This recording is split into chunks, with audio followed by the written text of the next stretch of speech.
Sometimes the things people throw away are the very things that can save us. Sometimes what looks like nothing to the world is everything to one man's heart. The wealthy Harlow family gave Elias Cord a falling-down cabin in the mountains as a cruel joke after a rigged card game. They laughed at the old mountain man, walking away with the deed to a worthless pile of rotted timber. But that cabin was where Elias was born 50 years ago, before the war took him away and life scattered his family to the wind. Now he's come home to rebuild it with his own two hands. What the Harlows don't know is what lies beneath that land. But what will happen when they find out? Before we jump back in, tell us where you're tuning in from, and if this story touches you, make sure you're subscribed, because tomorrow I've saved something extra special for you. The morning Elias Cord walked into the Grand Sierra Saloon in Pinewood Valley, he carried nothing but a worn leather satchel and 53 years of hard living etched into the lines of his face. The place smelled of tobacco, whiskey, and money. Lots of money. Crystal chandeliers hung from timber beams that had been shipped all the way from San Francisco, and the bar itself was carved mahogany that gleamed like dark honey in the lamplight. This was not a place for men like Elias, and everyone in that room knew it. He stood just inside the doorway, letting his eyes adjust to the dim interior. Outside, the autumn sun was bright and clean, but in here the air hung thick with cigar smoke and the particular silence that comes when wealthy men stop talking to stare at something that doesn't belong. Elias was used to that silence. He had heard it in army camps, in mining towns, in lumber mills from Oregon to Montana. It was the sound of judgment passing without words. The card game was already underway at the corner table. 5 men sat beneath a painting of some Greek goddess or another, their vests buttoned tight over full bellies, their watch chains glinting gold. Elias recognized most of them.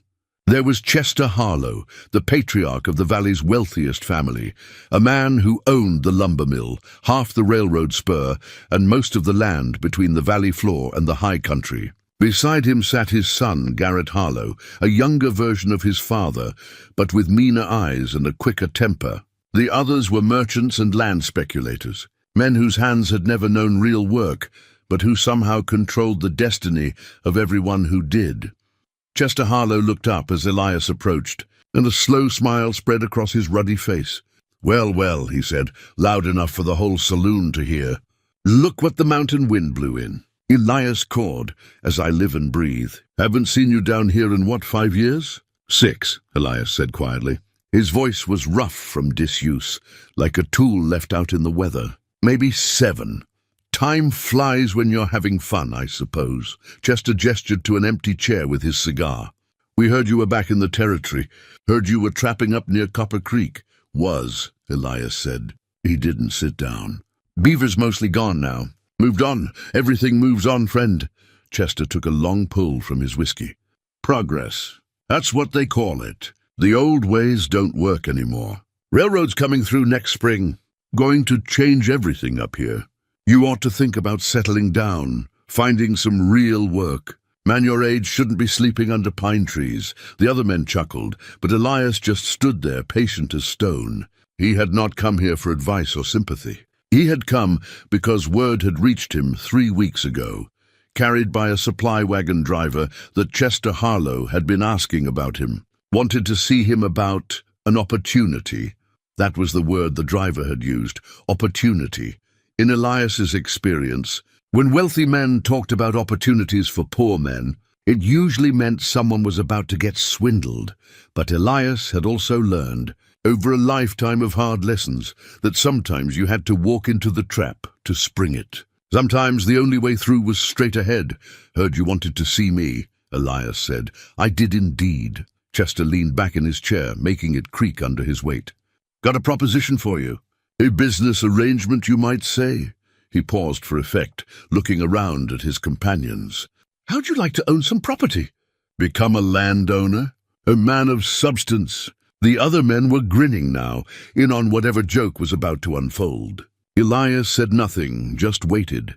Chester continued. "See, we're playing a little game here, poker. You know poker, Elias? Played some. Of course you have. Well, here's the thing. We play for stakes. Real stakes. Money mostly. But sometimes, he waved his cigar expansively, sometimes we play for property, deeds, land. Makes it interesting, you know. Keeps it exciting. Garrett Harlow spoke up, his voice carrying the sharp edge of someone who enjoyed other people's discomfort. Problem is, Father's been winning all morning. Won so much property he's running out of room in his safe. So we thought, why not do something charitable? Why not give some of it away to someone who could use it? The men laughed, and Elias understood then what this was. This was entertainment. He was entertainment. Chester pulled a folded document from his vest pocket and laid it on the table. This here is a deed to a piece of property up in the high country. About 40 acres, I'd say. There's a structure on it, well, what's left of a structure. Used to be a cabin long time ago. Been abandoned for decades. Roofs caved in, walls are mostly fallen, probably full of pack rats and pine needles. He pushed the deed across the table toward Elias. It's yours if you want it. No strings attached. Call it a gift from the Harlow family to an old mountain man who served his time in the wilderness. Every man deserves a piece of land to call his own, don't you think? The room had gone quiet again, but this was a different kind of quiet. This was the silence of anticipation, of men waiting for the punchline of a joke they'd already heard. Elias reached out and picked up the deed. The paper was thick, official, embossed with the territorial seal. He unfolded it slowly, read the property description. Section 14, Township 9 North, Range 12 West, 40 acres in the pines above Elkhorn Ridge. His hands did not shake, but something inside his chest went very still. He knew that land. Knew it the way you know your own name, your own face in a mirror. He had been born on that land, in that cabin they were talking about. His father had built that cabin with timber he'd cut himself, back in 1822, when this whole territory was still wild and open and belonged to no one but the wind and the wolves. Elias had taken his first steps on that rough pine floor, had learned to read by firelight at that stone hearth, had helped his mother plant vegetables in the small clearing where the sun came through strong in summer, and then the war had come. His father had gone off to fight for the Union and never came back. His mother had tried to hold on for another winter, but pneumonia took her in February of 1863. Elias had been 14 years old.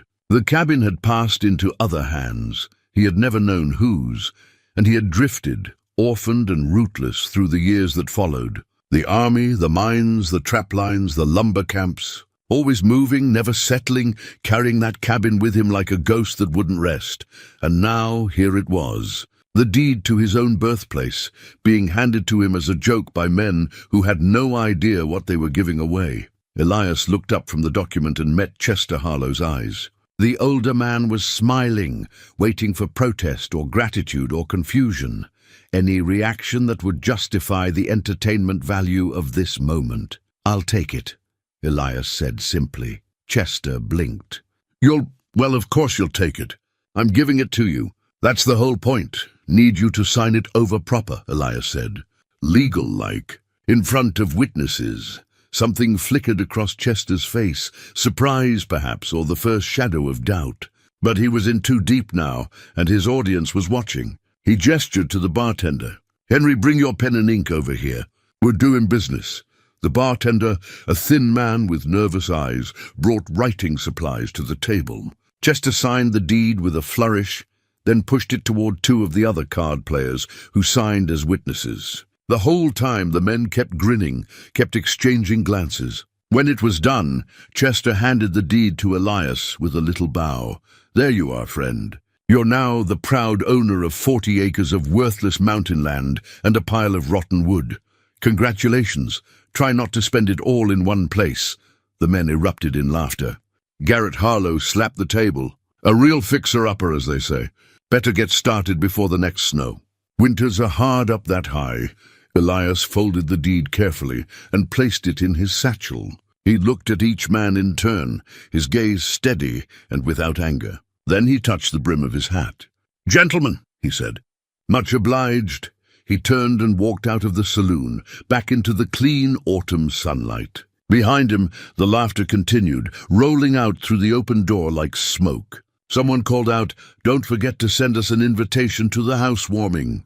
Elias did not look back. He walked through Pinewood Valley with his satchel over his shoulder, past the storefronts and the wagon yards, past the church with its white steeple and the schoolhouse where children were reciting their lessons. He walked until the buildings thinned out and the road turned to dirt, and then he kept walking, up into the hills where the pine trees began. His heart was beating steady and strong, the way it used to beat when he was tracking elk through deep snow or reading sign along a creek bed. There was no anger in him, no desire for revenge. What he felt was something simpler and more powerful: purpose. The Harlows did not know what they had given him. They thought it was trash, a derelict property not worth the paper the deed was written on. They had handed it over for a laugh, a moment's entertainment, a story to tell at the next dinner party. But Elias knew something they didn't. He knew that land like he knew his own bones.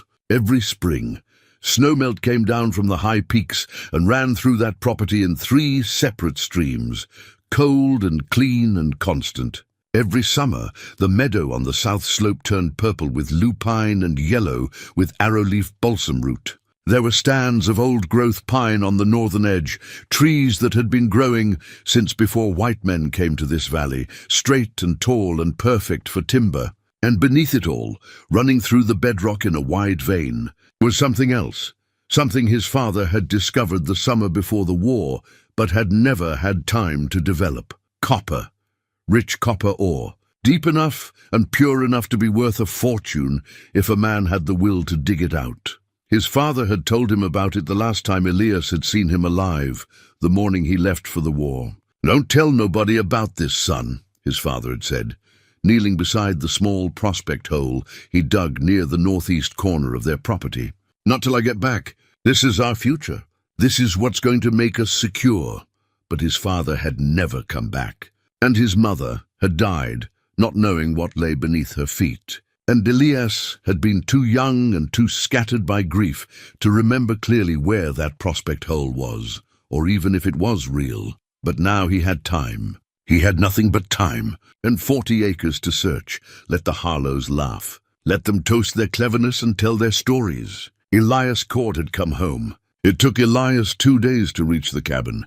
He could have made it in one if he'd pushed hard, but there was no reason to hurry now. The land wasn't going anywhere, and neither was he. He took his time, following the old trails he remembered from childhood, trails that had grown over but were still there if you knew how to read the land. The forest remembered, even if people forgot. He spent the first night camped beside Willow Creek, where he and his father used to fish for trout on summer evenings. The creek was smaller than he remembered, or maybe he was bigger, but the sound of it was exactly the same, that constant rushing whisper that had sung him to sleep on 1,000 nights. He made a small fire, ate some jerky and hardtack, and lay back against his bedroll, watching the stars appear one by one through the pine branches. Sleep came easy. It always did in the mountains. The second day took him higher, into country where the air grew thin and cold, and the trees stood farther apart. He passed through meadows of dried grass that would be green again come spring, crossed boulder fields where marmots whistled warnings from the rocks, followed ridge lines where the wind came steady and clean from the west. This was the country that had made him, the country that had taught him everything that mattered: patience, stillness, the hard truth that you survived by paying attention. It was late afternoon when he finally saw it. The cabin sat in a small clearing on a gentle slope, surrounded by tall pines that swayed and whispered in the breeze, or what was left of the cabin anyway. The Harlows had not been lying about its condition. The roof had collapsed inward, leaving the walls partially standing like broken teeth. The front door hung from one hinge. The single window was empty of glass, just a dark rectangle that stared out like a vacant eye. Vines had grown up the eastern wall, and saplings had taken root inside, where the floor had rotted through. Elias stood at the edge of the clearing for a long time, just looking. Other men might have seen only ruin, only decay, only the impossible amount of work it would take to make this place whole again. But Elias saw something different. He saw the shape of what had been and what could be again. He saw his father's hands fitting those logs together, saw his mother hanging curtains in that window, saw himself as a boy carrying firewood across that threshold. He saw home. He dropped his satchel and bedroll in the clearing and walked slowly toward the cabin. The ground beneath his boots was familiar. He could feel it through the leather, the particular angle of this slope, the way the earth gave slightly where the pine needles lay thick. This was the clearing where his mother had grown beans and squash. That flat stone near the corner was where he used to sit and watch for his father to come back from checking the trap lines. The stone hearth still stood intact, blackened with soot from fires that had burned 40 years ago. Elias reached out and touched it, felt the rough surface warm from the afternoon sun. His mother had cooked on this hearth every day, had heated water for washing, had kept the fire going through the long winters when snow piled 6 feet high against the walls. He stepped inside carefully, testing each footfall before putting his weight down. The floor was mostly gone, rotted through and fallen into the crawl space below, but the joists were still there, solid enough if you stepped carefully. The interior was full of debris, fallen timbers from the roof, piles of pine needles, animal droppings, the scattered remnants of what had once been furniture. A rusted pot lay in one corner. Part of an old chair frame leaned against the wall, but the walls themselves, the main support logs, were still sound. Pine this old didn't rot easily. His father had chosen well, had cut the timber at the right time of year, had fitted everything together with skill and care. The bones of the cabin were good. Everything else could be rebuilt. Elias spent what remained of the afternoon clearing debris from inside the cabin, working methodically, piling the useless material outside in a heap that would eventually become kindling. He found small artifacts as he worked. A bent nail, a piece of blue pottery that had been part of his mother's serving bowl, a leather strap from something he couldn't identify. Each item he set aside carefully, as if they were treasures instead of trash. When darkness began to fall, he built a fire in the clearing using deadfall from the surrounding forest. He made coffee in his battered tin pot and sat watching the flames while the night sounds of the forest grew around him. An owl called from somewhere up the slope. Wind moved through the pines with that particular sound that was like breathing, like the mountain itself drawing breath.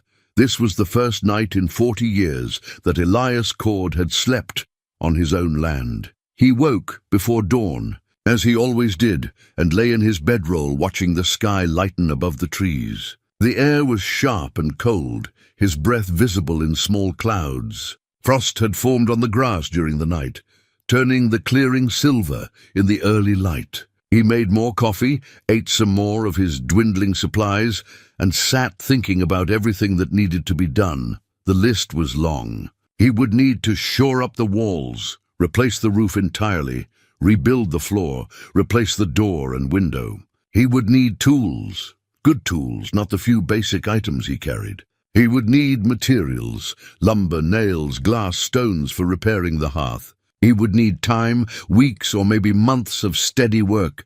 But first, before any of that, he needed to know if his memory was true. He needed to find his father's prospect hole.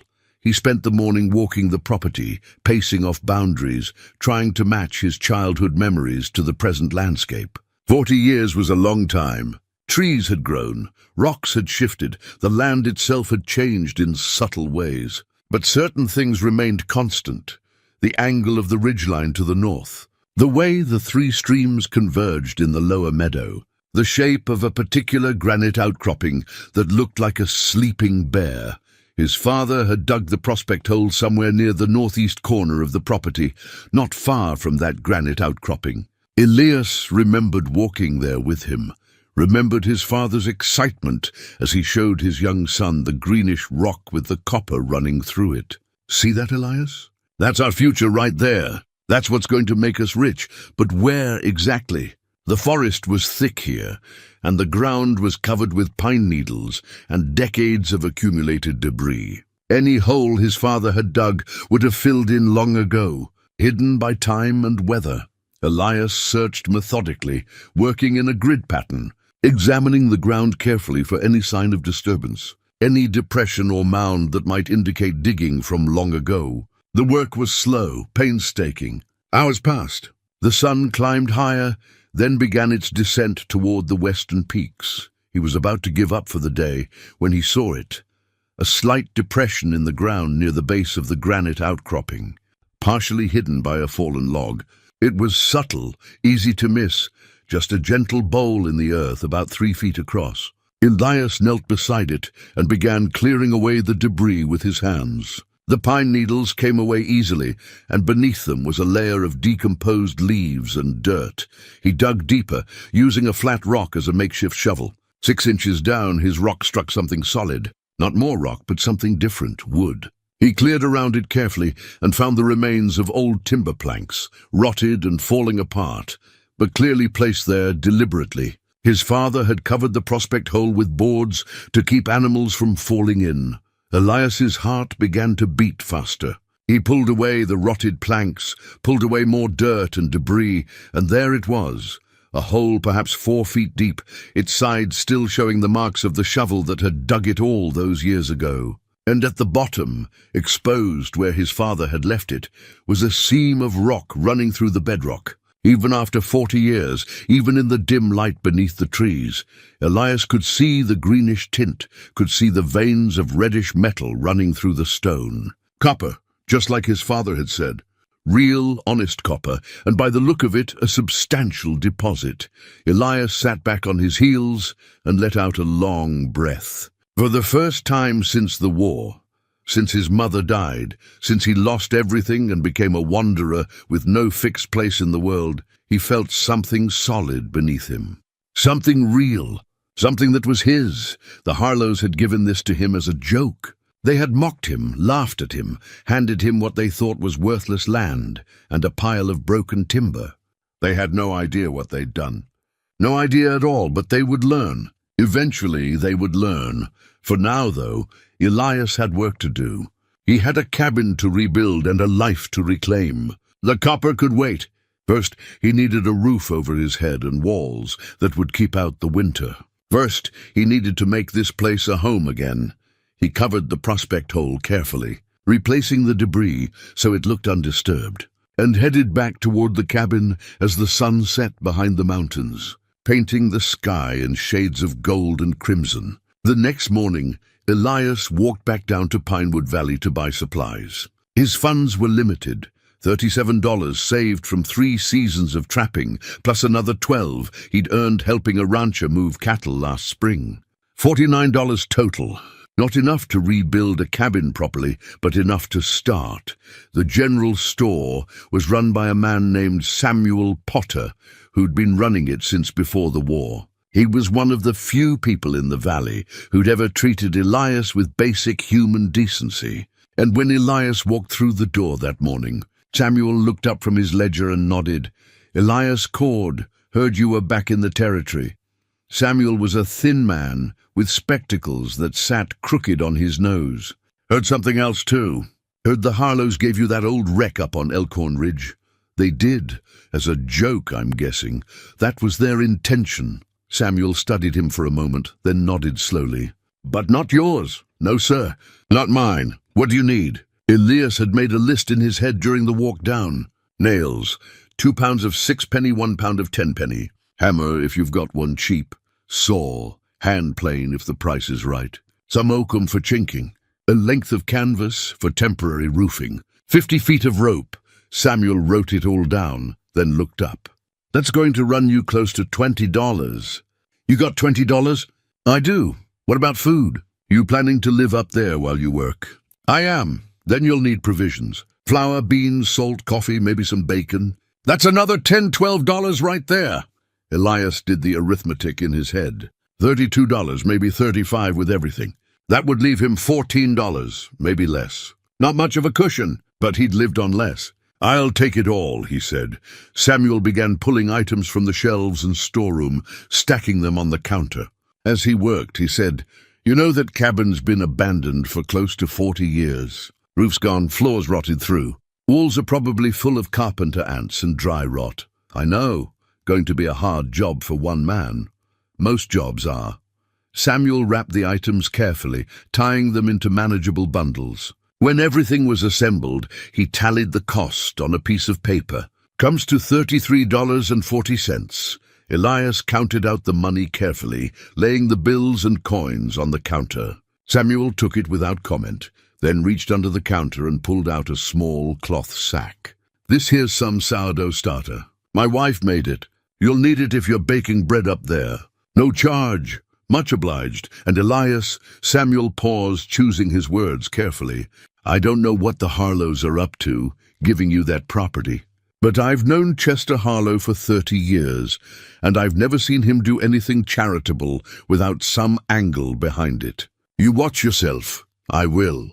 Elias loaded everything into the supply pack he'd brought, distributing the weight carefully. It was a heavy load, maybe 60 pounds all told, but he'd carried heavier. He was about to leave when the door opened, and 2 men walked in, Garrett Harlow and another young man Elias didn't recognize. Both dressed in expensive riding clothes. Garrett stopped short when he saw Elias, then a slow grin spread across his face. Well, if it isn't our newest property owner. How's the estate, Cord? Getting settled in?" Elias said nothing, just adjusted the pack on his shoulders. Garrett stepped closer. He smelled of cologne and whiskey, and his eyes had the bright, mean look of someone who enjoyed causing discomfort. "I was telling my friend here about you. About how my father, in a moment of extraordinary generosity, gave a worthless mountain rat a piece of worthless land. We were thinking maybe we should ride up and see how you're managing. Maybe bring some champagne, celebrate your good fortune."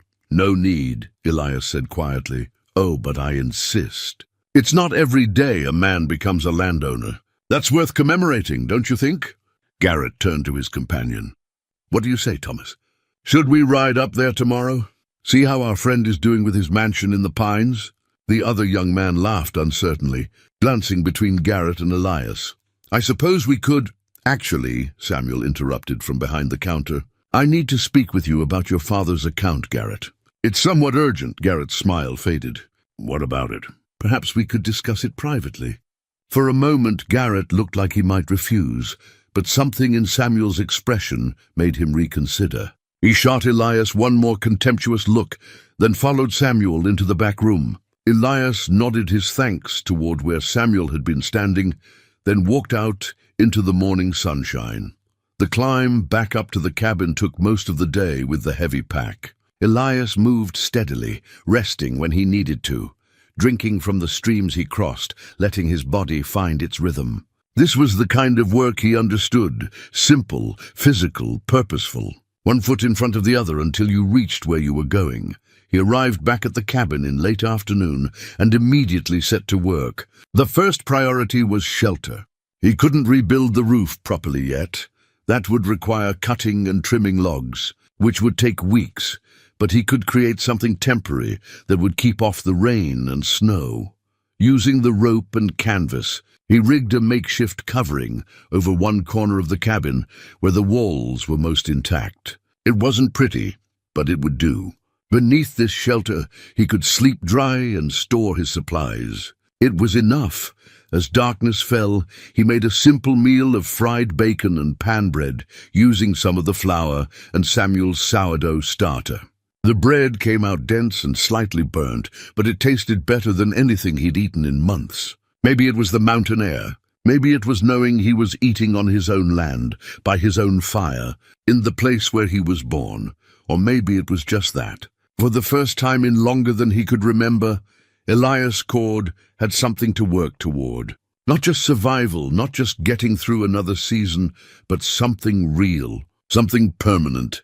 He sat by the fire late into the night, planning the work ahead. Tomorrow he would start on the walls, checking each log for soundness, replacing the ones too rotted to save. Then the floor joists, then the floor itself. After that, the roof. That would be the biggest job, requiring timber he'd have to cut and haul himself. The door and window could wait until later. First things first, the fire burned down to coals, and the stars wheeled overhead in their ancient patterns. Somewhere up the slope an elk bugled, that eerie sound that was like music and loneliness combined. The wind moved through the pines with its constant whisper.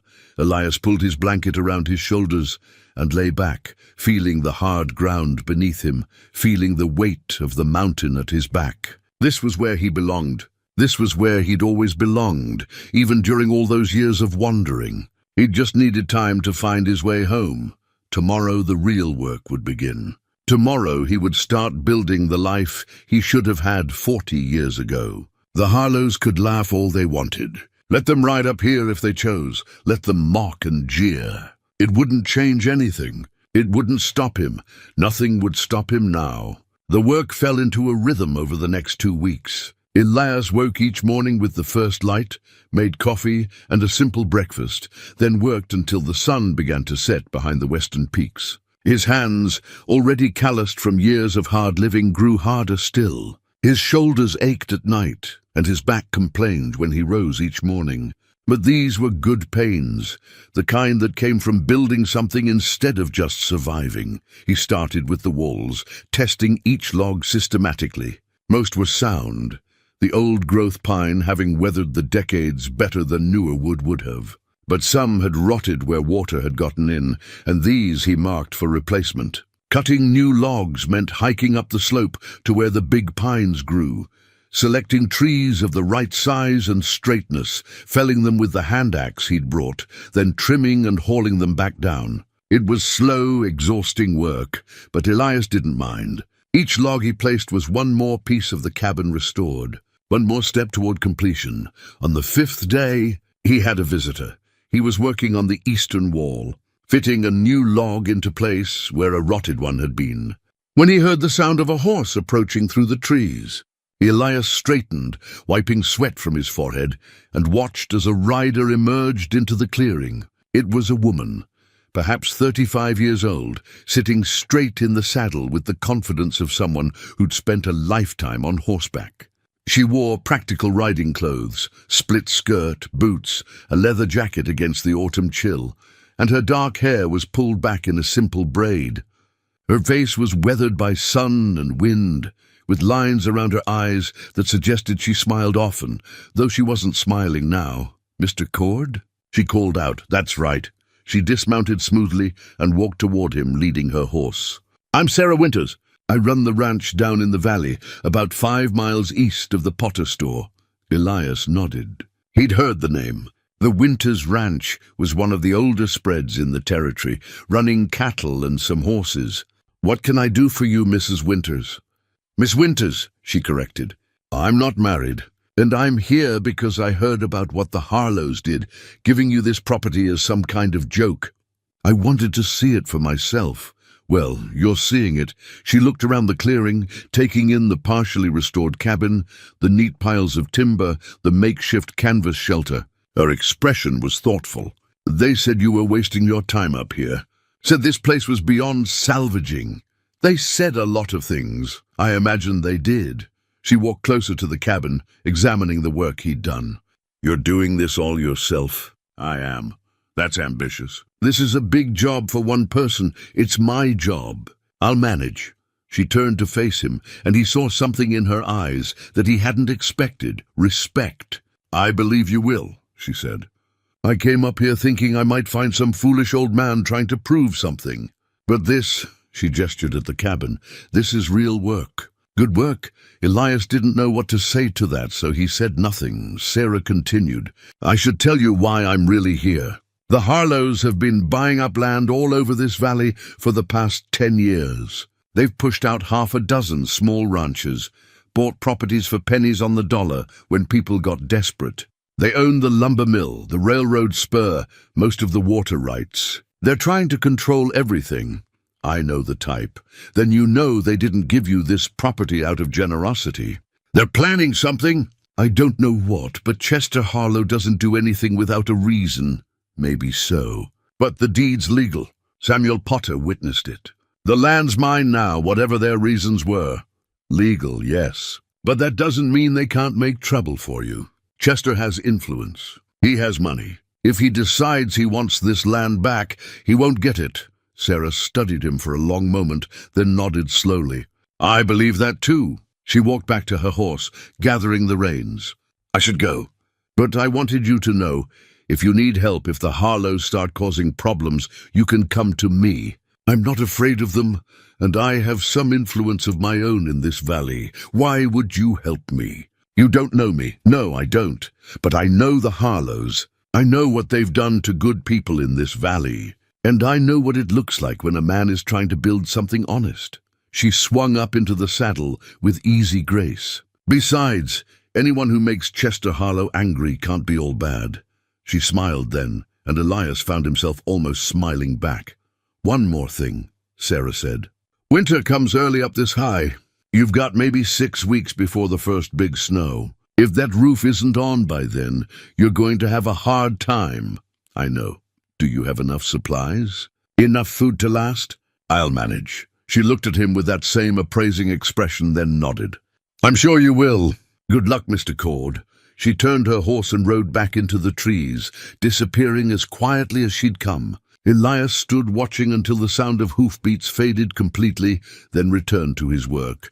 But something had shifted. For the first time since he'd taken possession of this land, he didn't feel quite so alone. Sarah Winters had come up here expecting one thing and found another, and she'd offered help without expecting anything in return. That was rare in Elias's experience. Most people wanted something, had some angle, some way they were planning to benefit. But Sarah had simply offered alliance and then left. The work went faster after that, though Elias couldn't say exactly why. Maybe it was knowing that someone besides himself believed the cabin could be saved. Maybe it was the confirmation that the Harlows were indeed planning something, which meant he needed to work faster, build stronger, prepare for whatever was coming. Or maybe it was simply that another human being had looked at what he was doing and called it good work. That night, as Elias sat by his fire eating beans and pan bread, he thought about Sarah's warning. Winter coming in 6 weeks. The roof needing to be finished. It was possible. Just barely possible, if he worked every day without rest. If the weather held, if nothing went wrong. He looked up at the cabin walls, solid now where they'd been broken, straight where they'd been leaning. He'd done more in 2 weeks than he'd thought possible. Maybe he could do the impossible too. Tomorrow he'd start cutting timber for the roof beams. Long straight logs that would span the width of the cabin and support the shingles. It would take a week just to cut and haul them all, maybe longer. Then he'd need to trim and fit them, build the roof frame, add the cross pieces. 6 weeks. It wasn't much time. But it was the time he had, so he'd make it work. He'd spent 40 years learning how to make things work with whatever time and materials he had. This would be no different. The fire burned low, and Elias wrapped himself in his blanket beneath the canvas shelter. Above him, through a gap in the trees, he could see stars scattered across the dark sky, like sparks from some celestial forge. The night was cold, but he was warm enough. He was always warm enough. Tomorrow the work would continue, and the day after that, and the day after that, until the cabin was whole again, and winter could do its worst without touching him. 3 weeks after Sarah's visit, Elias was making progress on the roof when he heard voices coming up the trail. Multiple voices, loud and careless, in the way of men who believed they owned the world. He climbed down from the roof frame he'd been working on and waited. Standing in the clearing with his hammer still in his hand, Garrett Harlow emerged first, followed by 3 other young men, all dressed in expensive clothes that looked absurd this far into the wilderness. They were riding fine horses and carrying rifles in their saddle scabbards. Not working rifles, but fancy sporting guns with polished stocks and engraved metalwork. There he is, Garrett announced, as if Elias were some curiosity on display. The mountain hermit himself, building his castle in the clouds. The other men laughed. They dismounted and walked around the clearing, examining everything with the entitled carelessness of those who'd never had to build anything themselves. One of them kicked at the pile of lumber Elias had carefully stacked. Another peered into the cabin, making exaggerated sounds of disgust. "Good Lord, Garrett, you weren't exaggerating," one of them said. "This place really is a disaster." "I told you," Garrett said. "My father gave him 40 acres of worthless rock and a pile of kindling, and he actually thinks he's going to make something of it." Elias watched them, saying nothing. His grip on the hammer handle tightened slightly, but his face remained neutral. Garrett walked closer, looking up at the partial roof structure. I have to admit, Cord, you've got persistence. Stupidity and persistence, but persistence nonetheless. How long do you think you can keep this up? Winter's coming. You know what winter's like up here. I know. Then you know you're not going to finish in time. Come first snow, this place will be buried under 6 feet of white, and you'll freeze to death in that pathetic canvas tent of yours. Garrett's smile was sharp. Of course there's an alternative. My father's a reasonable man. He might be willing to buy this property back from you, give you enough money to spend the winter somewhere warm, somewhere civilized. Not interested. Oh, come now. Don't be prideful. What are you going to do? Live up here all winter with no roof, no supplies, no way to get down to the valley when the snow gets deep? That's not bravery, that's suicide. One of the other young men spoke up. Maybe he's got a death wish. Maybe that's what this is all about. They all found this amusing. Elias waited for their laughter to die down, then said quietly, "You boys should head back now. Getting dark soon." Garrett's smile faded. "We'll leave when we're ready to leave. This is still Harlow land, effectively. My father owns everything around here. You're just a squatter with a piece of paper. The paper says it's my land. That makes me the owner. That makes you trespassers." The atmosphere in the clearing changed. The joking tone vanished, replaced by something harder.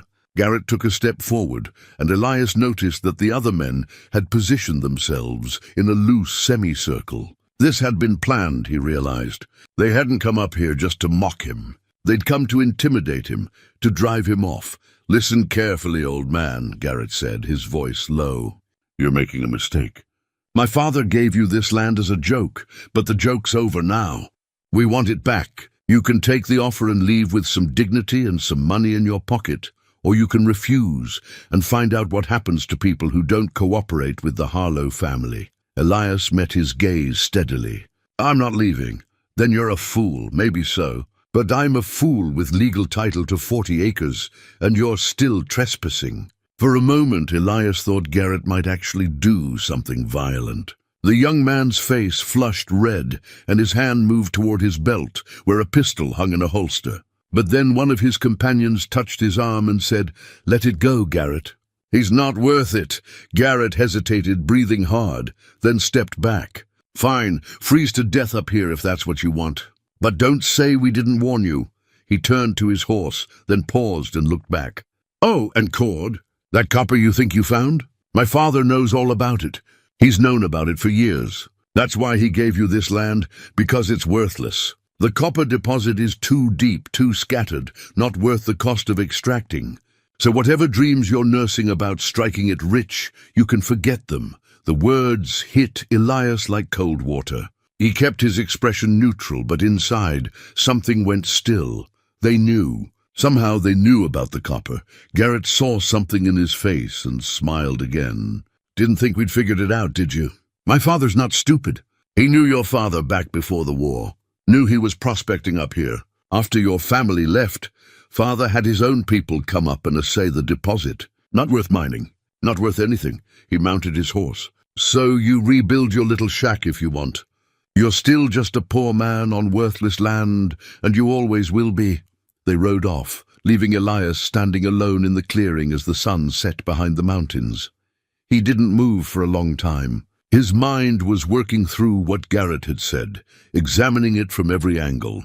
They knew about the copper. Chester Harlow knew about it, and had decided it wasn't worth mining, which meant either the deposit really was worthless or Chester was lying, trying to discourage Elias from exploring it further. But why?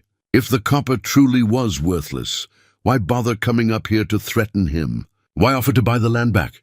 Unless it wasn't worthless at all. Unless Chester wanted Elias to believe it was worthless, so he'd sell the land back for a fraction of its value. Elias walked over to his supplies and pulled out the piece of copper ore he'd taken from his father's prospect hole. In the fading light, he turned it over in his hands, examining it. He wasn't a mining engineer. He couldn't judge the quality or depth of a deposit. But he knew his father. Knew that his father had been excited about this find, had believed it would make them secure. Had his father been wrong? Or was Chester Harlow playing a deeper game? Elias didn't know.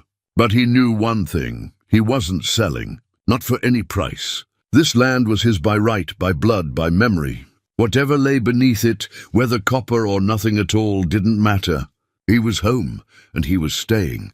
He put the ore sample back in his satchel and returned to work. There were still 2 hours of daylight left, and the roof wasn't going to build itself. Tomorrow he'd think about the Harlows and their threats. Tomorrow he'd figure out what Chester really knew and what he was hiding.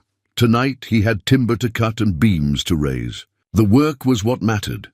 The work was all that ever mattered. As darkness fell, Elias lit his lantern and continued working by its light, fitting joints and hammering pegs, building slowly but surely the shelter that would protect him through the winter to come. The first snow came early, just as Sarah had warned. Elias woke one morning to find the clearing covered in a thin blanket of white, the pine trees heavy with it, the world gone silent in that particular way snow brings. It was only October, too early for the snow to stay, but it was a reminder. Winter was coming, and the cabin still had no proper roof. He worked faster after that, pushing himself harder than he should have. The roof beams were in place now, solid and true, spanning the width of the cabin. What remained was the framework of cross pieces, then the shingles themselves. He'd split the shingles by hand from straight-grained cedar he'd found down the slope. Hundreds of them, each one carefully shaped with his draw knife. It was tedious work, but there was no other way.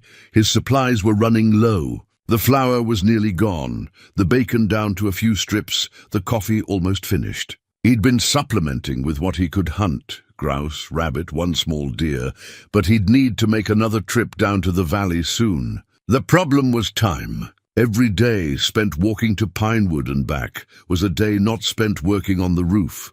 He was considering this problem, working through the mathematics of supplies versus time, when Sarah Winters appeared again, this time leading a pack mule loaded with supplies. "I figured you might be running low," she said, as if it were the most natural thing in the world to ride 5 miles up a mountain with provisions for a man she barely knew. Elias straightened from the shingle he'd been shaping. "You didn't need to do that." "I know I didn't need to. I wanted to." She began unloading the mule. Flour, beans, salt, coffee, bacon, dried fruit, even a small jar of honey. "I also heard Garrett Harlow paid you a visit last week. Figured you could use some friendly company after that. News travels. News always travels in a small valley." She finished unloading and looked up at the roof. "You've made good progress." "Not good enough. Need another 3 weeks minimum, and winter won't wait that long." Sarah walked around the cabin, examining his work with the practiced eye of someone who understood building. "The structure's sound. The walls are solid. If you can get the roof sealed before the heavy snows come, you'll make it through. That's a big if." She turned to face him, and there was something direct in her gaze that made him pay attention. "I could send 2 of my ranch hands up here to help. They're good workers, and I can spare them for a week. I can't pay them. I'm not asking you to pay them. I'm offering help." Elias set down his draw knife. "Why? Why what? Why are you helping me?" "You still haven't answered that." Sarah was quiet for a moment, looking out across the clearing toward the mountains beyond. When she spoke, her voice was softer than before. "My father built our ranch from nothing. He came to this valley 30 years ago with a wagon, 2 horses, and a dream. The Harlows were already here, already powerful, and they made it clear they didn't want competition. But my father didn't back down. He built his ranch anyway, made it succeed anyway." She paused, and Elias saw something in her face. Old pain, old anger. Chester Harlow tried everything to break him, tried to buy him out, tried to intimidate him, tried to turn other ranchers against him. When none of that worked, he tried to buy the water rights to our creek. That almost succeeded. Would have succeeded if my father hadn't ridden to the territorial capital and filed his own claim first. Your father sounds like a good man. He was. He died 3 years ago. Heart gave out while he was mending fence. She looked back at Elias. Before he died, he made me promise something. He said, "Don't let the Harlows win. Don't let them turn this valley into their private kingdom." When you see someone standing up to them, you stand with them. So that's what I'm doing. I'm keeping a promise to my father. Elias understood that. Promises to the dead carried weight that promises to the living never could. All right, he said. If you can spare the men, I'll accept the help. Good. They'll be here tomorrow morning. She was right about them being good workers. The two ranch hands, brothers named Tom and Jacob Ellis, arrived at dawn the next day and immediately set to work without needing much direction. They were young men, maybe 25 and 28, with the easy competence of those who'd spent their lives working with their hands. Within an hour, Elias could see that the work would go 3 times faster with their help. Tom took over splitting shingles, while Jacob helped Elias with the roof framework. They worked well together, finding a rhythm, speaking only when necessary. By the end of the first day, they'd accomplished what would have taken Elias 4 days alone. That evening, sitting around the fire, eating the stew Sarah had sent up with them, Tom said, "Miss Winters told us about the Harlows coming up here. Told us to keep an eye out. Appreciate it." Jacob poked at the fire with a stick. "They've been causing trouble all over the valley lately. Bought out the Hendersons last month, practically stole their ranch for what they paid. The Hendersons didn't want to sell, but Chester made them an offer they couldn't refuse. How? Called in some debts. Turns out old man Henderson owed money to the bank. And guess who owns the bank? Chester Harlow? That's right. So either Henderson sold his ranch to Chester for half what it was worth, or he lost it to foreclosure. Those were his choices." Elias stared into the fire. "That why you're helping me? Because I'm standing up to them?" Tom and Jacob exchanged glances. "Partly," Tom said, "but also because what you're doing here, building this cabin, making a home out of nothing, that's honest work. That matters. The Harlows get everything by taking. You're making something with your own hands. That's the difference. They worked for 6 more days. By the end of the week, the roof was nearly complete. All the framework in place, most of the shingles laid, just the ridgeline and a few sections near the chimney remaining. It was faster progress than Elias had dared hope for. On their last evening, as they prepared to head back down to the valley, Jacob said, "You need anything else? You send word. We'll come back up if we can. You've done more than enough, maybe, but Miss Winters would have our hides if we didn't make the offer." After they left, Elias stood in the clearing looking at his cabin. It had walls now. It had a roof, nearly complete, nearly weatherproof. It had a door that closed, and a window he'd fitted with oiled paper until he could afford real glass. It wasn't finished, but it was close. Another week, maybe 2, and it would be ready for winter. He thought about what Tom had said. Honest work. Making something instead of taking it. That was the difference, all right. The Harlows had wealth and power, but they'd gotten it by taking from others, by manipulating and intimidating and crushing anyone who stood in their way. Elias had nothing but this cabin and this land, but he'd earned every bit of it with his own sweat and determination. That night, he slept inside the cabin for the first time beneath the roof he'd built, surrounded by walls that had stood since his father's time. The wind outside made the pines whisper their ancient songs, but inside it was dry and still and quiet. It felt like home. It felt like sanctuary. In the morning he would finish the roof, and then he would start thinking about what to do with the copper deposit his father had found, and how to deal with the Harlows when they inevitably came back. But tonight, just for tonight, he let himself rest. 2 days after finishing the roof, Elias was working on the cabin's interior when he heard a horse approaching. He'd learned to distinguish visitors by the sound of their approach. Sarah rode with easy confidence. The Ellis brothers came in a pair, and the Harlows always made more noise than necessary. This rider was different, careful, deliberate, someone who knew how to move quietly through the mountains. He stepped outside and was surprised to see Samuel Potter from the general store, looking uncomfortable on horseback and slightly winded from the climb. "Samuel," Elias said, walking forward to help him dismount. "Long way to come for a social call." "This isn't a social call." Samuel's face was grim. He pulled a leather document case from his saddlebag. "We need to talk. Inside, if you don't mind." They went into the cabin, and Elias poured coffee from the pot that hung perpetually over his fire. Samuel sat on the rough bench Elias had built and opened the document case with shaking hands. "I've done something that could ruin me," Samuel said quietly. "But I couldn't live with myself if I didn't." He pulled out a stack of papers, official-looking documents with stamps and seals. "These are copies. I made them last night after the store closed. If anyone finds out I took them, if Chester Harlow finds out, he'll destroy me.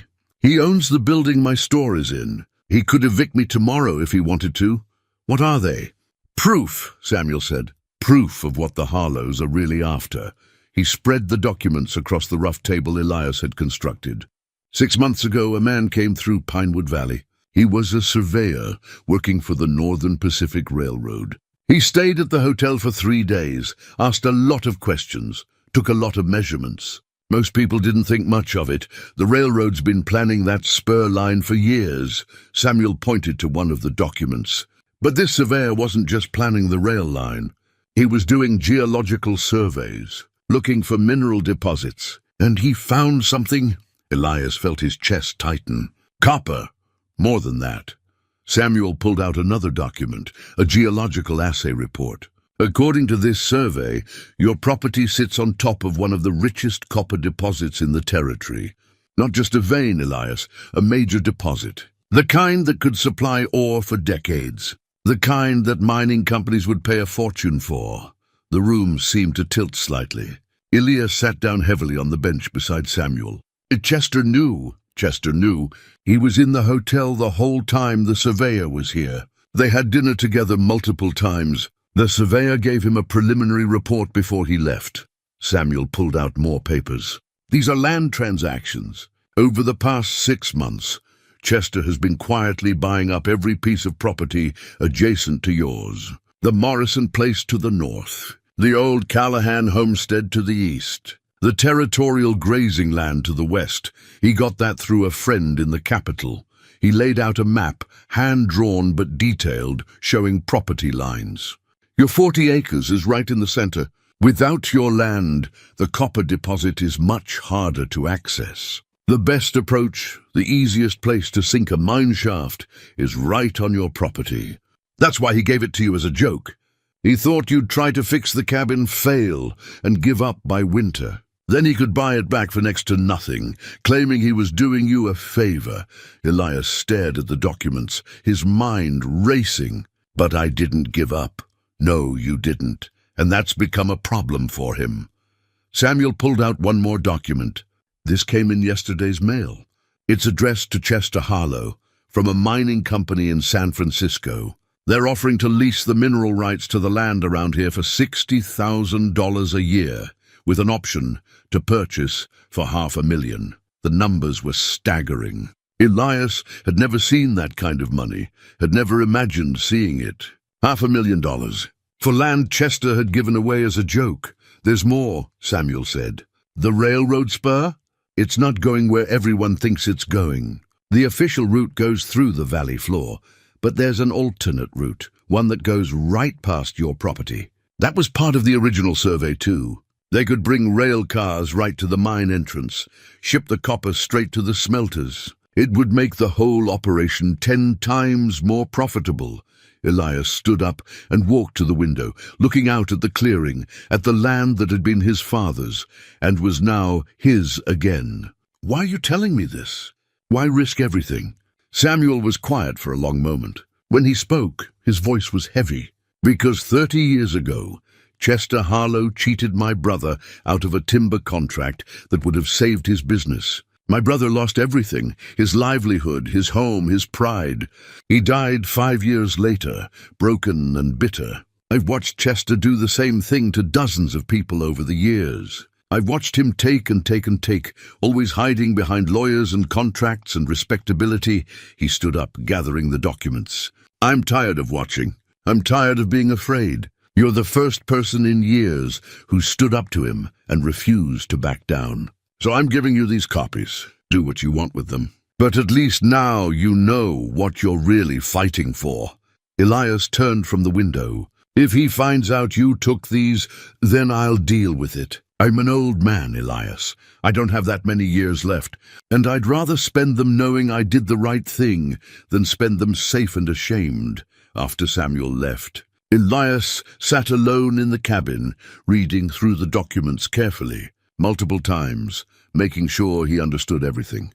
The geological survey, the assay reports, the correspondence with the mining company, the alternate railroad route, the property transactions showing how Chester had systematically acquired everything around Elias's 40 acres. It all made sense now. The rigged poker game, the public mockery, the visits from Garrett and his friends trying to intimidate him into leaving, the claim that the copper was worthless. All of it had been designed to make Elias give up and sell the land back for a fraction of its value. But there was something else in the documents that caught his attention. A letter from Chester to the mining company, dated just 2 weeks ago. In it, Chester assured them that he would have complete control of the necessary properties within 60 days. He promised that the current occupant of the central parcel is merely a temporary inconvenience that will be resolved. Shortly, a temporary inconvenience. That's what Elias was to Chester Harlow, an obstacle to be removed. But there was something in that letter that troubled Elias more than the insult. The confidence, the certainty. Chester wasn't worried about Elias refusing to sell. He wasn't concerned about the legal deed or Elias's determination, which meant Chester had another plan. Something beyond intimidation, and offers to buy the land back. Elias thought about what Jacob had said about the Henderson ranch, how Chester had called in debts and forced a sale. But Elias had no debts. He owed nothing to anyone. He'd paid cash for his supplies. The land was his, free and clear. So what was Chester planning? As the sun set and shadows filled the cabin, Elias realized something else. The document Samuel had brought changed everything. Before, this had been about rebuilding his childhood home, about reclaiming a piece of his past. It had been personal but small, a private battle that mattered to him but to no one else. Now it was about $500,000. Now it was about copper deposits and railroad rights and mining operations. Now it was about wealth and power on a scale that would reshape the entire valley, and Chester Harlow would do anything to get control of that wealth. Elias looked around the cabin he'd rebuilt with his own hands. The solid walls, the tight roof, the stone hearth where a fire crackled. He'd made this place whole again. He'd kept the promise he'd made to himself when he first saw the deed, to come home, to rebuild, to reclaim what had been taken from him. But now he understood that keeping this land would require more than just rebuilding a cabin. It would require outsmarting one of the wealthiest, most ruthless men in the territory. It would require strategy, allies, and a willingness to fight not just with hammers and saws, but with law and leverage, and whatever other weapons he could find. His father had discovered this copper deposit 40 years ago and never had the chance to profit from it. His mother had died not knowing what lay beneath her feet. They'd lost everything, the land, the cabin, their dreams of security and prosperity. Elias had been given a second chance. The land had come back to him through the Harlow's arrogance and his own stubborn determination. And now he knew what it was really worth. He wasn't going to lose it again. Not to Chester Harlow, not to anyone. The question was how to protect it. How to hold on to 40 acres of land when the most powerful man in the valley would stop at nothing to take it away. Elias sat by the fire late into the night thinking, planning, preparing for whatever came next. Outside, the wind moved through the pines, and the first stars appeared in the darkening sky. Inside, a man who'd spent his life wandering had finally found something worth fighting for, and he intended to win. Elias rode down to Sarah Winter's ranch the next morning, the documents carefully wrapped in oilcloth and tucked into his saddlebag. He'd borrowed a horse from her the previous week and had been meaning to return it anyway, but now he had another reason for the visit. If he was going to fight Chester Harlow, he needed allies who understood what they were up against. The Winters Ranch spread across a broad valley of good grassland, with a sturdy house built from local stone and timber. Cattle grazed in the distance, and he could see several outbuildings, a barn, a bunkhouse, corrals. It was the kind of place that spoke of years of hard work and careful stewardship. Sarah was in the corral working with a young horse when he arrived. She saw him coming and handed the lead rope to one of her hands, then walked over to meet him. "Elias," she said, "I didn't expect to see you down from the mountain so soon. Something wrong? Need to talk, privately." Her expression changed, becoming alert and focused. "Come inside."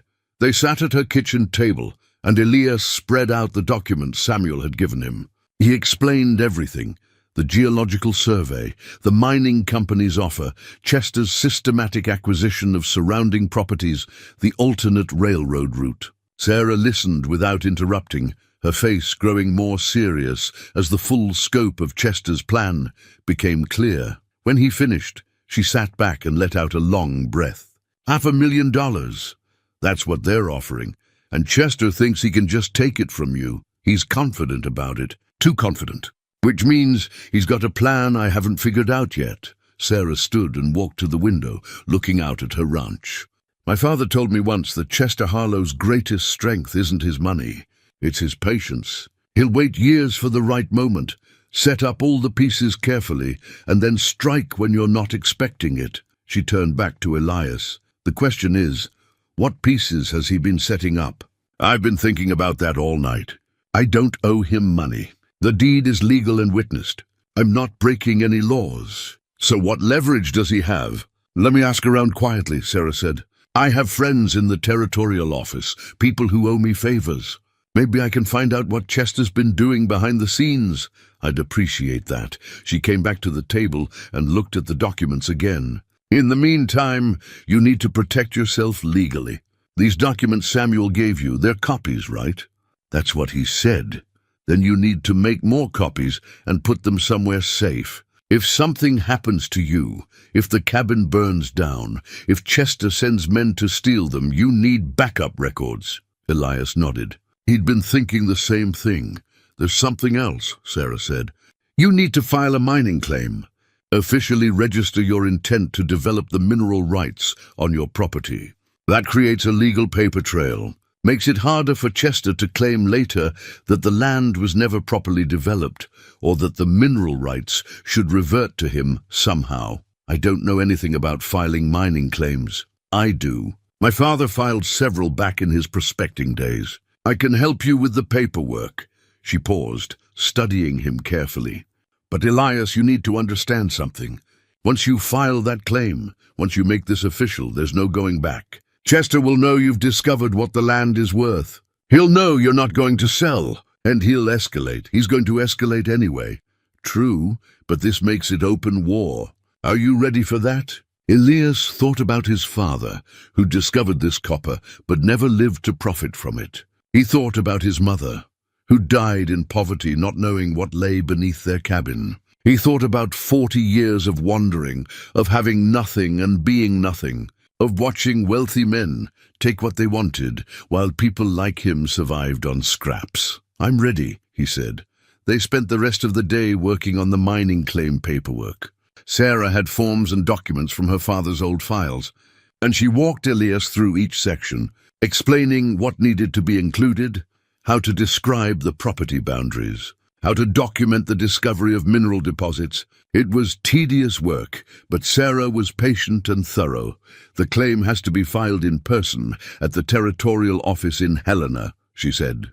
"That's a 3-day ride from here. For in winter conditions. I'll leave tomorrow. I'm coming with you." Elias started to protest, but Sarah cut him off. "You'll need a witness to verify the claim.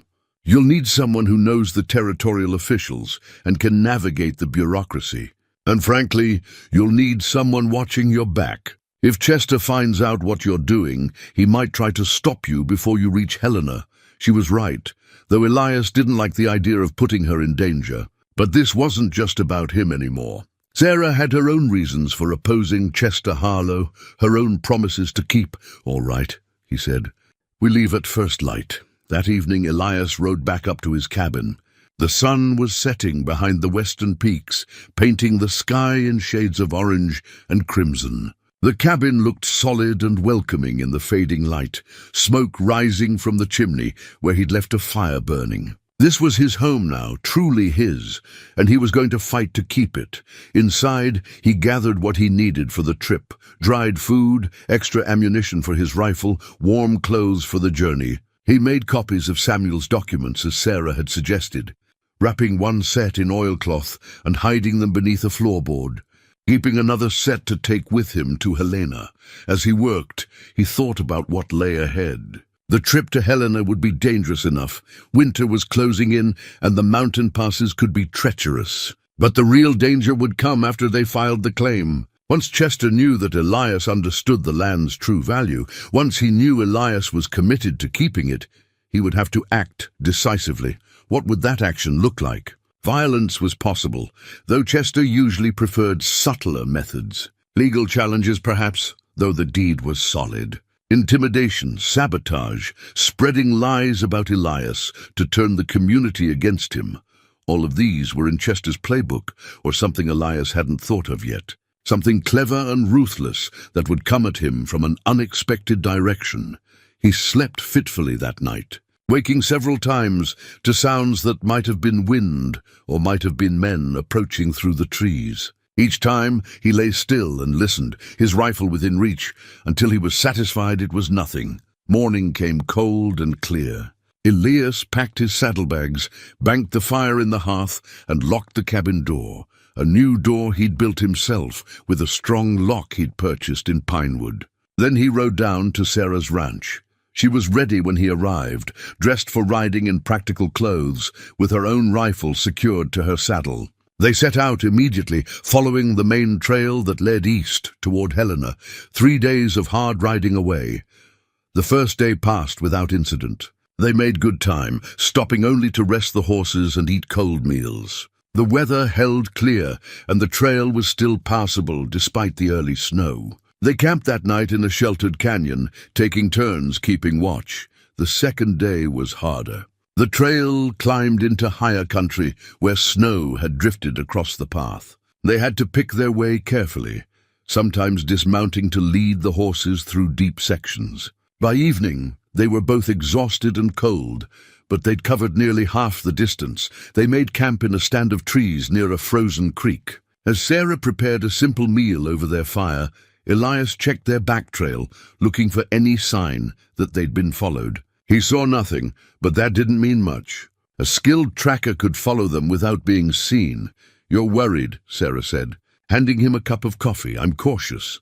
"That's not the same thing." Elias wrapped his hands around the cup, letting the warmth seep into his cold fingers. "I keep thinking about what you said, about Chester's patience, about how he sets up all the pieces before he moves, and I keep wondering what pieces he's already set up that we don't know about." Sarah was quiet for a moment, staring into the fire. "My father used to say that the best way to beat someone like Chester is to be unpredictable. Don't do what they expect. Move in directions they haven't planned for. That's what we're doing now." "Exactly. Chester thinks you're just a stubborn old mountain man trying to hold onto a worthless cabin. He doesn't expect you to understand the land's value. He doesn't expect you to have allies. He doesn't expect you to fight back intelligently." She looked up at Elias. "That's our advantage." Surprise, the third day, brought them to the outskirts of Helena. The territorial capital was a bustling town, much larger than Pinewood Valley, with brick buildings and paved streets and the constant noise of commerce and government. It felt alien to Elias after weeks in the quiet mountains, but he pushed through the discomfort. They found lodging at a modest hotel, then made their way to the territorial land office. It was housed in a stone building near the capital, with official seals on the door, and the smell of paper and ink thick in the air. Inside, a clerk looked up from his desk as they entered. "Help you folks?" "We're here to file a mining claim," Sarah said. The clerk pulled out a thick ledger and a stack of forms. "Property location." Elias gave him the legal description of his 40 acres. The clerk wrote it down, then asked a series of questions about the nature of the mineral deposit, the date of discovery, the intended development plans. Elias answered carefully, using the language Sarah had taught him, making sure everything was documented properly. The process took nearly 2 hours. Forms had to be filled out in triplicate. Fees had to be paid. Witnesses had to be sworn in. Signatures had to be notarized. But finally, the clerk stamped the final document with an official seal and handed Elias a copy. "Your claim is now registered with the territorial government," the clerk said. "Congratulations." Elias took the document, feeling its weight. This piece of paper changed everything. It made his claim to the copper official and legal. It created a public record that Chester Harlow couldn't simply ignore or manipulate away. They stepped out of the land office into the late afternoon sun. Elena spread out before them, busy and indifferent to the small drama that had just played out in the office behind them. "It's done," Sarah said. "It's done," Elias agreed. "Now comes the hard part. Now comes the hard part. They would rest tonight, then start the long ride back to Pinewood Valley tomorrow. And when they arrived, Chester Harlow would learn that his temporary inconvenience had just become a permanent problem. The mountain man he'd mocked and dismissed had claimed his mineral rights legally and publicly. The land Chester wanted so desperately was now officially, irrevocably out of his reach, unless he could take it by force. Elias looked at the mountains in the distance, at the high country where his cabin waited. Whatever happened next, he was ready. He'd spent his whole life preparing for this moment without knowing it, learning to survive, to endure, to stand firm when easier men would have given up. Chester Harlow had made a mistake when he gave Elias that land as a joke. He'd underestimated what a man could do when he finally came home. And now he was going to learn the cost of that mistake. They arrived back in Pinewood Valley on a cold November afternoon to find the town buzzing with unusual activity. A dozen expensive horses were tied up outside the Grand Sierra Saloon, and through the windows Elias could see well-dressed men gathered around tables covered with papers and maps. "That's not good," Sarah said quietly. They rode past slowly, not stopping, but Elias caught a glimpse through the window of Chester Harlow standing at the center of the group, gesturing emphatically at something on the table. Beside him stood Garrett and several other men Elias recognized as wealthy landowners and businessmen from across the territory. "He's organizing," Sarah said, "bringing in allies. Then we'd better do the same." They went first to Samuel Potter's store. The old man looked up as they entered, relief flooding his face. "Thank God you're back. I was worried." He stopped, glancing around to make sure no customers were present. "Chester's been asking questions about you. Where you went, who you talked to. He sent Garrett to my store twice, nosing around. Did you tell them anything?" Sarah asked. "Told them I didn't know where you'd gone. Said mountain men come and go as they please." Samuel leaned forward. "But Elias, something's happening." "Chester's called in every favor he has. There's talk of a special territorial hearing, something about disputed land claims and proper development requirements." Elias felt a chill that had nothing to do with the November cold. "What kind of hearing?" "I don't know the details." But Chester's brought in lawyers from San Francisco, territorial officials from Helena. "He's building a case for something." Sarah's expression darkened. "He's going to try to invalidate Elias's claim. Find some legal technicality, some procedural mistake. Something he can use to argue that the land should revert to territorial control, which means it could be auctioned off to the highest bidder, which would be him." Elias said, "Exactly." They left Samuel's store and rode to Sarah's ranch, where they spent the evening going over every document, every form, every piece of paperwork related to Elias's land claim and mining registration, looking for weaknesses, for anything Chester's lawyers might exploit. "The original deed is solid," Sarah said, studying it under lamplight. "Properly signed, properly witnessed. Your mining claim was filed correctly. I made sure of that myself. So what's he after?" "I don't know. But Chester doesn't make moves like this unless he's confident. He's found something, some angle we haven't seen." The answer came 2 days later, delivered by a territorial marshal who rode up to Elias's cabin with an official summons. Elias was required to appear at a hearing in Pinewood Valley in 3 days' time to address questions regarding the validity of land ownership and mineral rights claims on property described as Section 14. Township 9 North, Range 12 West. The document was signed by a territorial judge Elias had never heard of, and it carried the official seal of the territorial government. "It's a setup," Sarah said, when Elias showed her the summons that evening. "Chester's arranged this whole thing. Probably paid off the judge, certainly paid for those lawyers. Can he do that? Just call a hearing and try to take my land. If he can find a legal justification, yes. The territorial government has broad powers over land disputes, especially regarding mineral rights. If Chester can convince the judge that your claim is somehow invalid, or that you're not capable of properly developing the mineral resources, the judge could revoke your claim and open the property for auction." Elias sat down heavily. "After everything, the rebuilding, the discovery of the copper, the trip to Helena, the filing of official claims, it could all be taken away by a corrupt judge in a rigged hearing. We need a lawyer," Sarah said. "A good one?"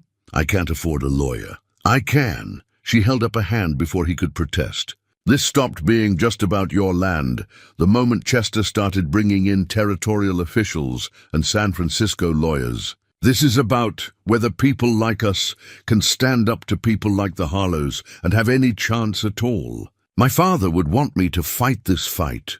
Over the next 3 days, Sarah sent telegrams to every lawyer she knew, every contact her father had cultivated over the years. Most were too intimidated by Chester's reputation to take the case. Others were already in Chester's pocket.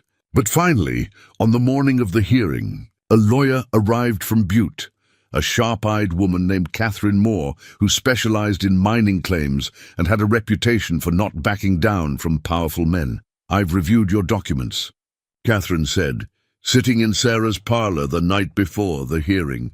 "Your claim is solid, but Chester's challenge isn't based on the validity of your paperwork. It's based on a territorial statute that requires mineral claims to show evidence of active development within 90 days of filing, or the claim can be challenged as speculative." 90 days, Elias said. "I just filed 2 weeks ago, I know. But Chester's lawyers are arguing that the clock started not when you filed the official claim, but when you first took possession of the property, which was 3 months ago. They're saying you've known about the copper the whole time and deliberately delayed filing to avoid the development requirement." The room went silent. It was clever, Elias had to admit. Diabolically clever. Chester was using Elias's own determination to rebuild the cabin against him, arguing that those 3 months of construction meant Elias had been sitting on a known mineral deposit without developing it, which violated territorial law. "Can they prove I knew about the copper 3 months ago?" Elias asked. "They're going to try," Catherine said. "And that's going to be the heart of tomorrow's hearing." The hearing was held in the Pinewood Valley Courthouse, a modest building that had never seen this much attention. Every seat was filled, people standing in the back and along the walls. Chester Harlow sat at the front table with 3 lawyers in expensive suits, looking confident and relaxed. Garrett stood behind him, arms crossed, wearing a satisfied smirk. Elias sat beside Catherine Moore, feeling out of place, in his best clothes, the same ones he'd worn to the saloon 3 months ago when Chester had given him the deed. Sarah sat directly behind him, a quiet presence of support. The judge was a thin man named Blackwood, with cold eyes and a manner that suggested he'd already made up his mind. He gavelled the room to order and immediately recognized Chester's lead attorney, a silver-haired man named Pemberton, who spoke with the smooth confidence of someone accustomed to winning. "Your Honor," Pemberton began, "this hearing concerns a clear violation of Territorial Statute 47, which requires mineral claims to demonstrate active development within 90 days of discovery. Mr. Cord took possession of this property on August 15th. He filed his mining claim on November 10th, 87 days later. However, we have evidence that Mr. Cord was aware of the copper deposit from the moment he took possession, which means he violated the spirit and letter of the development requirement." Catherine stood. "Objection, Your Honor." Mr. Cord filed his claim within the legal time frame from the date of his official discovery and survey of the mineral deposit, which occurred in late October. The date he took possession of the surface property is irrelevant to mineral rights development requirements. The surface property and mineral rights are intrinsically linked, Pemberton countered. Mr. Cord has admitted in conversation that his father discovered copper on this property 40 years ago. He knew what was there. He was deliberately stalling, allowing the property to appear dormant while he rebuilt a cabin, hoping to avoid scrutiny until he could file a proper claim. Judge Blackwood leaned forward. "Do you have evidence that Mr. Cord knew about the copper deposit when he took possession?" "We do, Your Honor." Pemberton gestured and Garrett Harlow stood up. "Mr. Garrett Harlow will testify that he personally witnessed Mr. Cord examining copper ore samples at the property in September, more than a month before the official filing." Elias felt his chest tighten. It was a lie. Garrett had never seen him with ore samples in September. But it was a lie that would be difficult to disprove. It was Garrett's word against his, and in this room, with this judge, Elias knew whose word would carry more weight. Catherine stood again, her voice sharp. "Your Honor, this is hearsay and speculation. Mr. Harlow's testimony is suspect, given his family's obvious financial interest in acquiring this property. Furthermore, the territorial statute in question applies to professional mining operations, not to individual property owners making legitimate claims. The statute applies to all mineral claims on territorial land," Pemberton shot back. "And the Harlow family's interest is in seeing that territorial resources are developed by those with the capacity to do so, not hoarded by individuals who lack the means or intention to properly extract them." The argument went back and forth for an hour, legal technicalities and precedents flying over Elias's head. But he could see which way the wind was blowing. Judge Blackwood's questions favored Chester's position. His rulings on objections consistently went against Catherine. This hearing had been arranged, paid for, decided before it even began. Then Catherine stood and said something that changed the entire room. "Your Honor, I'd like to call Samuel Potter to the stand." Chester's confident expression flickered. Pemberton stood quickly. "Objection. Mr. Potter wasn't listed as a witness. He's a material witness to the chain of custody of this property," Catherine said, "and to the circumstances under which Mr. Cord acquired it." Judge Blackwood hesitated, then nodded. "I'll allow it." Samuel walked to the front, looking pale but determined. He was sworn in, and Catherine approached him gently. "Mr. Potter, you witnessed the transfer of this property from Chester Harlow to Elias Cord, correct?" "I did. Can you describe the circumstances?" Samuel took a breath. "It was in the Grand Sierra Saloon. Mr. Harlow presented it as a joke. He called the property worthless, said the cabin was beyond repair. He gave it to Mr. Cord as entertainment for his friends, never expecting Mr. Cord would actually try to make something of it." "Did Mr. Harlow mention anything about mineral deposits?" "Yes. He specifically said the copper deposit was too scattered and too deep to be worth mining. He said it was worthless." The room went very quiet. Catherine turned to face Chester. "So Mr. Harlow knew about the copper deposit when he gave the property away. He knew about it, assessed it, and publicly declared it worthless. Now he's claiming Mr. Cord violated development requirements for that same deposit he declared had no value." Pemberton was on his feet. "That's a mischaracterization, is it?" Catherine pulled out the documents Samuel had copied. "Because I have geological surveys commissioned by Mr. Harlow 6 months ago that show extensive copper deposits on this property. Surveys he never disclosed. Surveys that prove he knew the land's true value all along."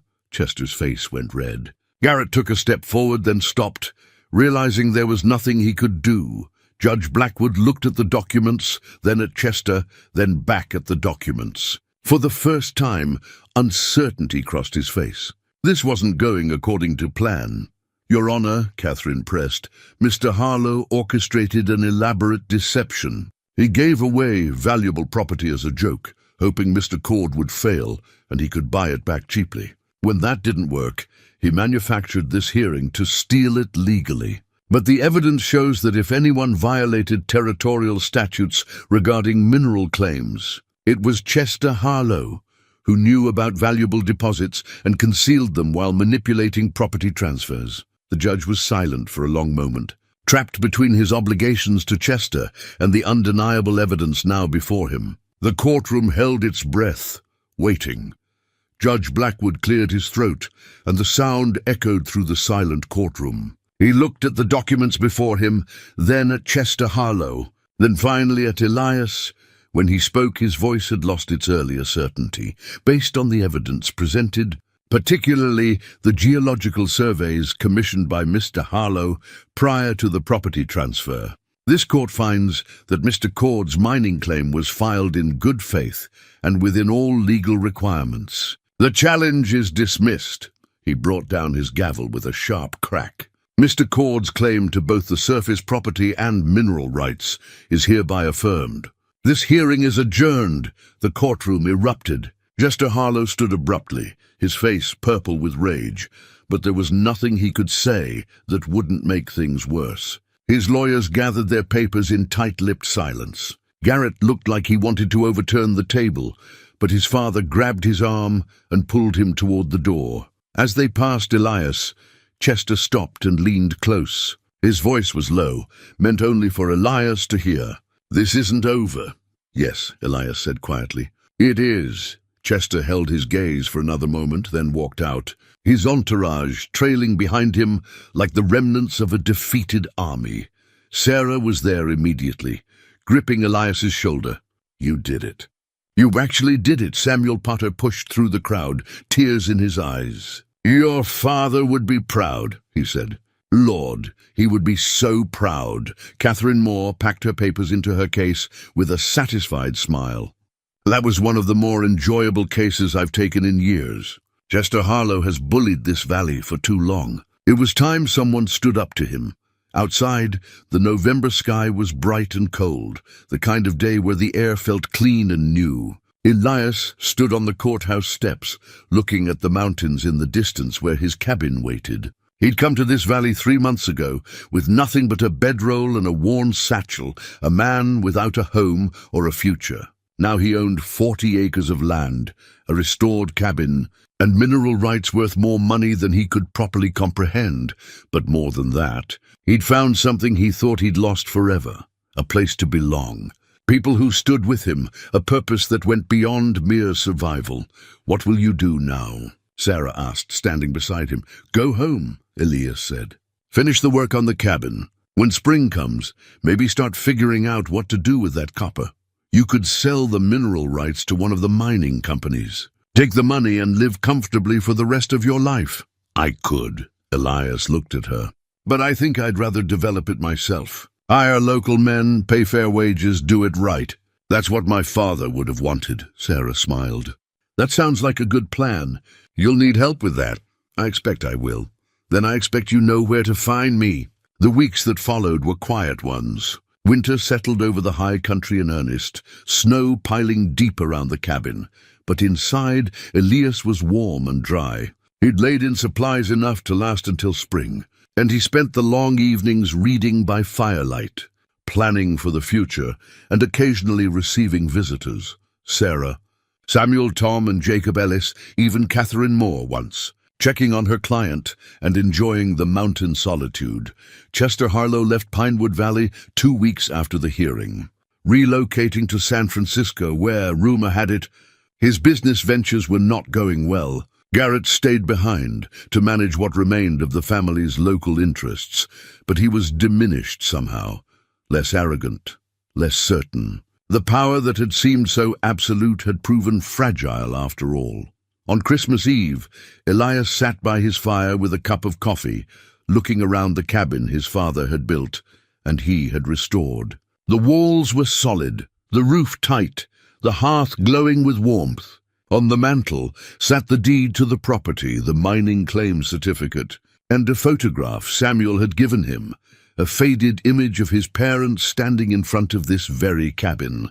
Taken long before Elias was born, he thought about all the years of wandering, all the places he'd been and the things he'd seen. He'd thought he was lost, that he'd never find his way back to anything that mattered. But maybe he'd needed those years.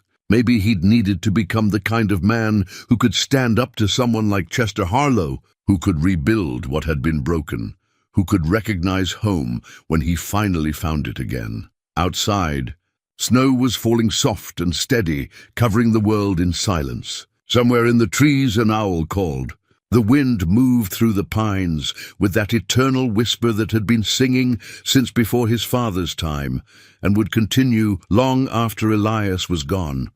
But for now, in this moment, he was here. He was home, and that was enough. Spring would come eventually, bringing new challenges and opportunities. There would be decisions to make about the copper, about development, about how to build something lasting from this second chance he'd been given. There would be hard work ahead, no different from the hard work behind him, but Elias Cord had learned something important over these past months. He'd learned that home wasn't just a place. It was something you built with your own hands, something you fought for, something you earned through determination and the willingness to stand firm when easier men would have given up. The rich family had given him a ruined cabin as a joke, thinking it was worthless. They'd been wrong about that, just as they'd been wrong about him. The cabin wasn't worthless. It was everything. It was the place where his story had begun, and now the place where it would continue. Elias raised his cup toward the photograph on the mantel. "We made it, Pa," he said quietly. "Took a while, but we made it home." The fire crackled. The snow fell. And in a small cabin in the mountains, a man who had once been lost finally found his peace.